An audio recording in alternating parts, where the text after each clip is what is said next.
Sering dibilang menindas perempuan, apakah benar Islam itu adalah agama yang patriarki? Atau justru Islamlah yang memuliakan perempuan sejak 1400 tahun yang lalu?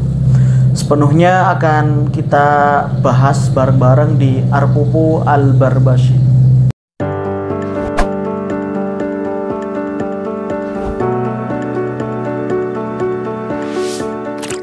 Oke, berbicara masalah perempuan di dalam Islam, tentu Islam itu sangat memuliakan perempuan. Bahkan dalam satu hadis ketika Rasulullah ditanya oleh sahabat, siapa yang harus aku hormati di antara kedua orang tuaku? Yang pertama adalah ibu baru ayahmu. Ibu itu perempuan yang memiliki beberapa derajat lebih tinggi daripada seorang laki-laki atau seorang ayah pada Islam. Maka Islam itu sangat memuliakan perempuan. Bahkan sebelum Islam itu datang, masyarakat itu justru sangat-sangat merendahkan wanita. Di antaranya itu ada gap hak-hak untuk perempuan. Contohnya adalah perempuan itu tidak boleh berpendidikan, lalu perempuan itu tidak punya hak waris. Lalu perempuan itu biasa dijadikan sebagai harta warisan. Lalu perempuan itu dikubur hidup-hidup ketika masih kecil. Bayi perempuan itu dikubur hidup-hidup gitu kan ya. Padahal itu sudah dipertanyakan, itu kan udah di-insight sama Allah di surah At-Takwir ayat 8-9.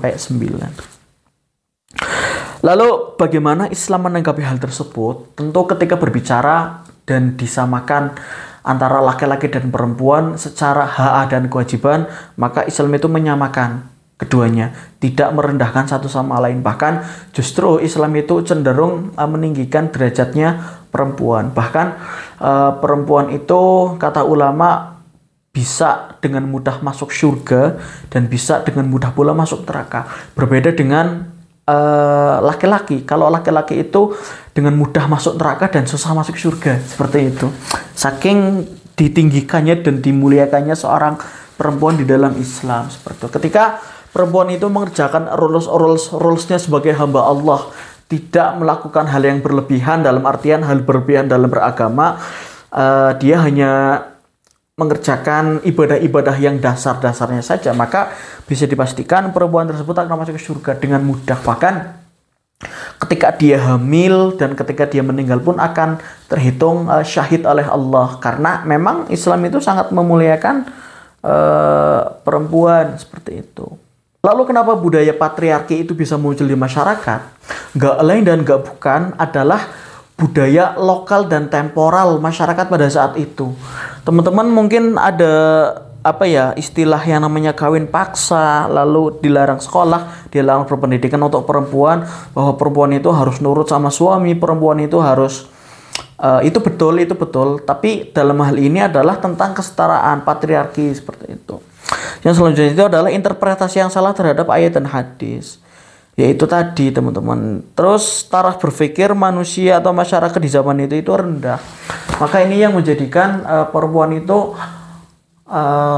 derajatnya itu seakan-akan itu lebih rendah daripada laki-laki gitu. Bahkan ada bahasa, perempuan buat apa sekolah tinggi-tinggi, nanti toh juga akan balik ke dapur lah. Itu kan yang jadi permasalahan, teman-teman, bahwa gap antara laki-laki dan perempuan saat ini dengan istilah patriarki tersebut itu menjadi sangat jauh, seperti itu. Perempuan dianggap nggak bisa apa-apa, perempuan harus selalu setara dengan di bawah laki-laki. Maka Islam tidak seperti itu. Islam itu sangat memuliakan perempuan. Kenapa?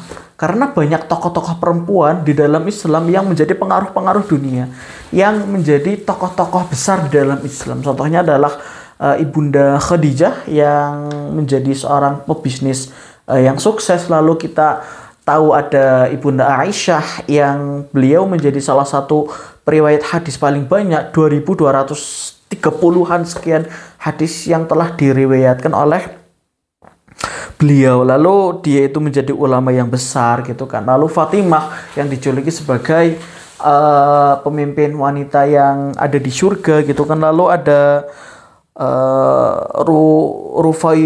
Rufaidah Al-Aslamiyah yang menjadi seorang medis dan manajerial perawat ketika perang, maka Islam itu sangat memuliakan perempuan. Maka statement yang mengatakan Islam itu adalah agama yang merendahkan perempuan justru tidak betul gitu kan, karena dari pemuliaan kita terhadap ibu-ibu pun itu sudah menunjukkan eksistensi perempuan yang mulia di dalam Islam. Seperti itu teman-teman. Jadi mungkin itu pembahasan kita kali ini ya teman-teman. Agak lagi kurang sehat dan otak lagi agak nggak fit juga. Jadi maaf apabila ada bahasa-bahasa yang belibet, yang benar datangnya dari Allah, yang salah datangnya dari saya. Dan aku beristighfar, astagfirullahaladzim. Oke teman-teman, silahkan tinggalkan jejak dengan berkomentar bebas apapun itu, atau mau ide konten selanjutnya. Like kalau kamu suka video ini dan dislike kalau nggak suka. Jangan lupa tinggalkan kolom komentar dan share video ini jika kamu merasa bermanfaat. Lalu subscribe kalau kamu pengen berlangganan atau penasaran dengan konten-konten di channel ini selanjutnya. See you dan salam akal sehat.